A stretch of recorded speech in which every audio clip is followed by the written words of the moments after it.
Hello everyone, this is Isador. I know I haven't been making videos for a while, but I'm trying to get back into it. In this video, I'm going to explain how unit counters work in the Warhammer games. Understanding these counters is key to not just being able to take out those really powerful units like Chaos Chosen or Temple Guards, but also to winning even the most difficult battles. First off, the game has 6 basic unit types: melee infantry, spearmen, ranged infantry, cavalry, monsters, and artillery. Each of these has their own benefits and bonuses, which make them good at certain jobs and bad at others. Melee infantry is probably the biggest single group in the game.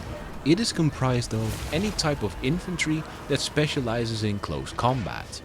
These units tend to be great at extended fights, where their high stats will usually allow them to beat any unit of an equivalent price tag. While their quality and specific strengths will vary wildly, melee infantry will typically form the backbone of most armies. Spearmen are specifically designed to counter large units.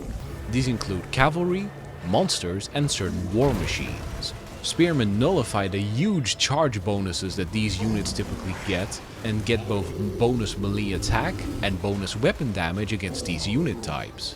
This makes spearmen excel at absorbing cavalry charges or surrounding and killing dangerous monsters. However, as a baseline, spearmen have lower stats than melee infantry of an equivalent price. While they're still vastly better than ranged infantry at close combat, equivalent melee infantry will normally rip spearmen to shreds.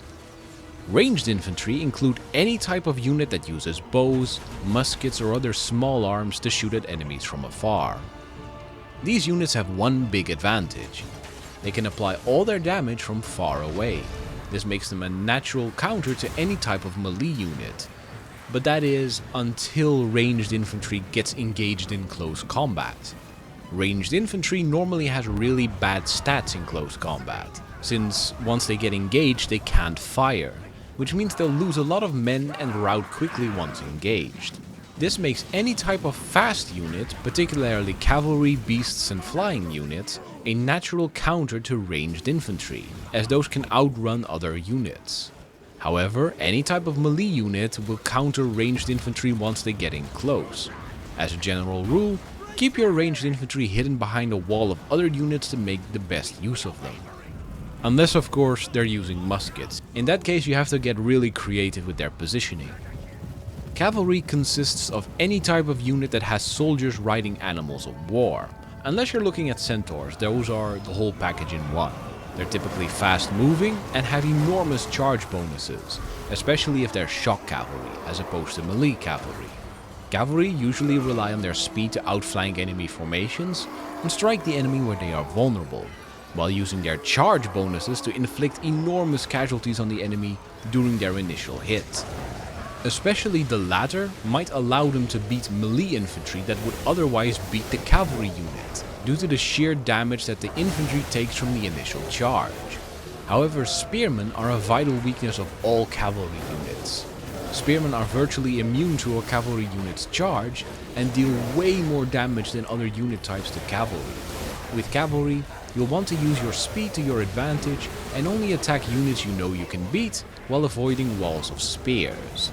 Monsters are new in the Total War series and are typically incredibly devastating presences on the battlefield. Not only do they deal enormous amounts of damage, usually both on the charge and afterwards, but they all have fear-based auras that make it much easier for the enemy to rout your units if they're also attacked by monsters.